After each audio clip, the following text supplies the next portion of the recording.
smisla i donekle neku celinu, pa neki delove ću morati da samo ukratko objasnim da biste imali pojma o čemu govorim.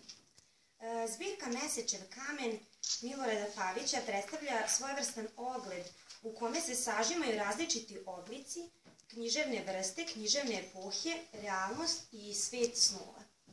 Ukoliko pogledamo samu strukturu zbirke, ona osim što sadrži 6 ciklusa sa naslovima koji su mnogoznačni, sadrži kraće priče koje ukviruju samu zbirku u jednu celinu. Sve to nam ukazuje na činjenicu da je ova zbirka zamišljena kao jedna ideja koja se u svakom ciklusu projavljuje na drugačiji način. U prvoj priči, koja je postavljena na početku knjige umesto predgovora, Pavić će nam alegorijom ukazati na osnovne niti ovoga dela i u njoj prepoznamo sve pojmove koji će se javljati kroz pesme u celoj zbirci. Kada počnemo sa samom analizom ciklusa, njegov naslov nam sugeriše više značenja koja su vrlo bitna za razumevanje pesama unutar njega. Naslov Služba Relji Krilatici nam ukazuje prvobitno na spoj srednjovekovne i narodne tradicije, jer služba jeste srednjovekovni žanr, dok je Relja Krilatica junak narodnih pesama. Međutim, ukoliko počnemo da posmatramo zasebno pojam službe, on nam pomaže da otkrijemo nova značenja. Služba prvenstveno predstavlja jedinstvo navođenja svih crkvenih pesama posvećenih nekom svetitelju i prazniku. Samim tim nam je jasno zašto bi neko na početak ciklusa, odnosno kao naslov, stavio žanr služba, a ne neki drugi. Iz toga nam je jasno i zašto možda služba. Služba je posvećena nešto što je završeno. Neki sveti, ali bitan događaj koji ne smemo zaboraviti. Istovremeno zaključujemo da i pesme unutar ovoga ciklusa moramo tumačiti kao celinu.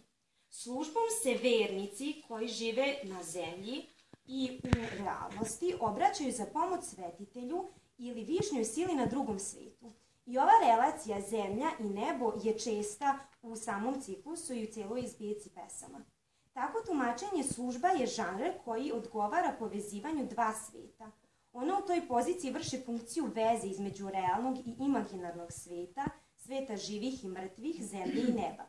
Vezivnom funkcijom žanr službe upotpunjava teoriju trodelnog sveta koja je podrobnije objašnjena u radu, a samo ću ukratko pomenuti da sam ja pretpostavila da je Pavić mislio na realan svet, svet snova koji nam predstavlja određeni ulaz u imaginarni svet koji čini taj treći deo. Uz to služba se čita u sadašnjosti, obraćajući se ljudima iz prošlosti, moleći za bolju budućnost.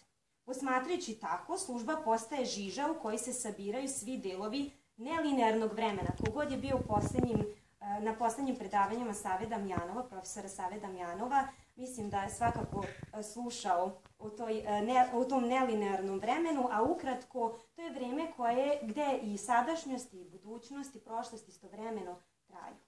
Relja Krilatica je junak sa dva identiteta i dva imena. On je lik koji je u ovoj zbirci izgrađen od binarnih opozicija. U napomeni Pavić govori o njemu kao istorijskoj ličnosti gde nam otkriva njegov srednjovekovni identitet viteza Relje Dragovolja.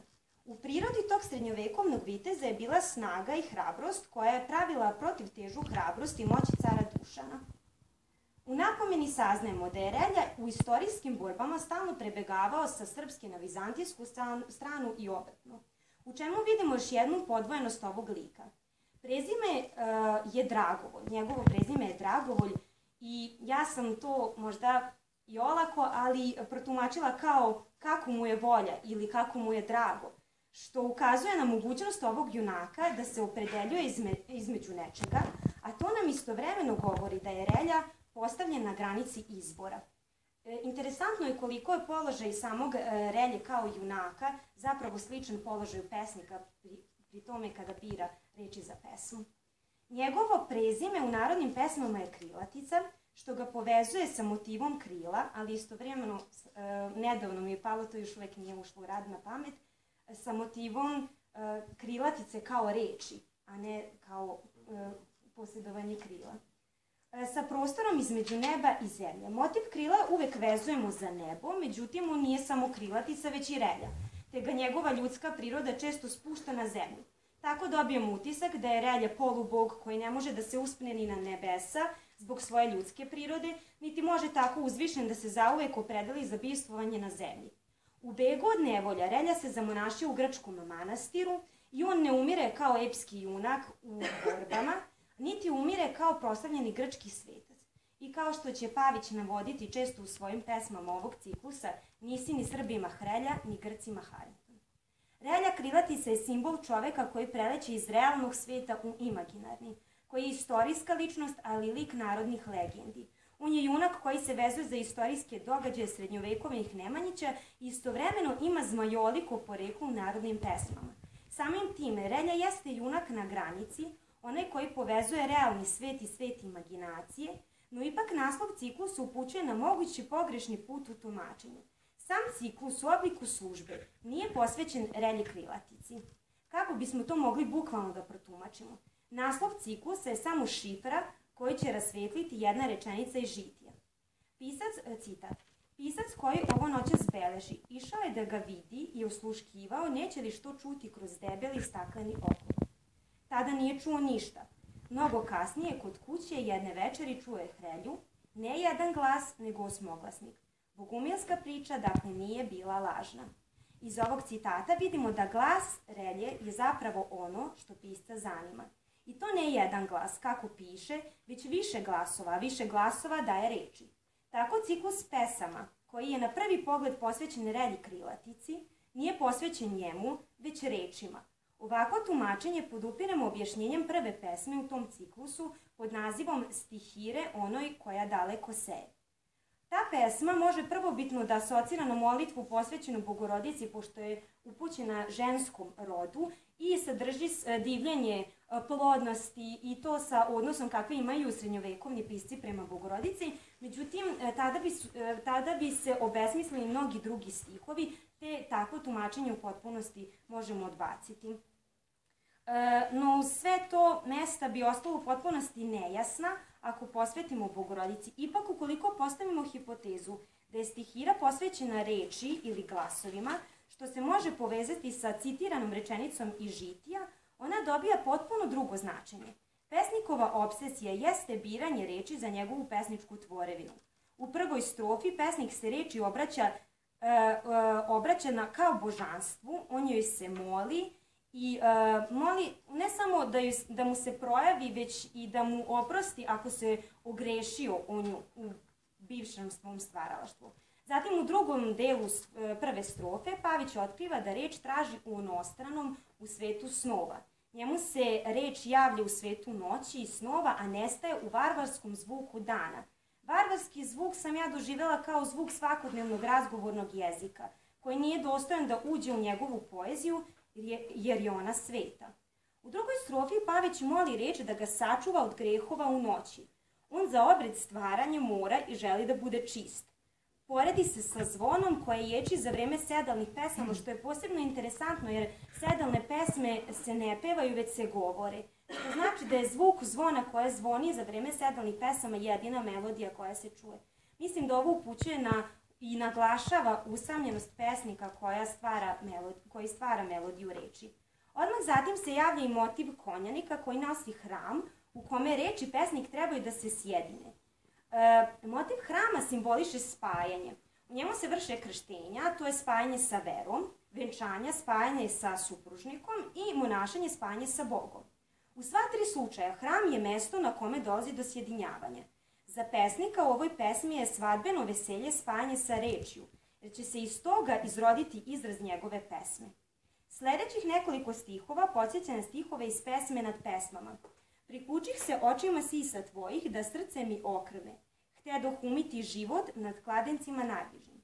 Motiv dojki, iako nije vrlo čest, javlja se u crkvenoj poeziji, kao i motiv ženske utrobe i simboliše plodnost. Pesnik se dakle upravlja prema plodnosti reči i traži svoj život na samom njenom izvoru.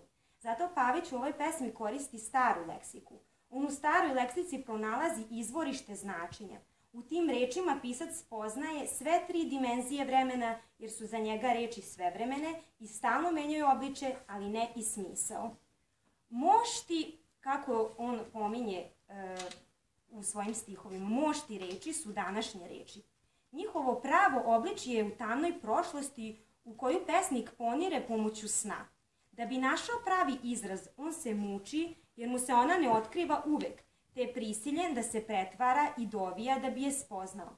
Međutim, iz reči on stvara ono u realnom svetu što nije nikad moguće. I imamo jedan deo u ovoj stihiri gde opisuje gradnju na nebu. Pomoću reči pesnik doživljen je saznatljiva i neotkrivena prostranstva stvaranja. U narodnoj književnosti građenje je radnja kojom su se bavile vile, dakle čarobna je i mistična. Pesnik gradi i stvara rečima, a na taj način prelazi iz ovog sveta u onostrani. Kada pronađe izraz i stvori delo, on svetlost reči pronosi kroz realan svet. U poslednjoj strofi pesme pisac naglašava svemoćnost preobražavanja reči i njihovu neiscrpnu moć stvaranja novog i starog. Ako ovako razumemo prvu pesmu Službe Relji Krilatici, onda se ona može smatrati za autopoetičku. Sam naslov povezuje reči daleko i seje, ukazuje na večnost reči. Pavić nije opčinjen večnošću junačkih dela, zadužbina, niti svetih podviga koje Relja posjeduje. On je opčinjen njegovim poslednjim glasom. Za njega je reč ta koja je večna i koja ne truli jer je sveta, poput moštiju. Ona je plodna jer daje mnoštvo novih reči i značenja, a večna jer što se više novih reči od nje poseje, ona stiže dalje u budućnost.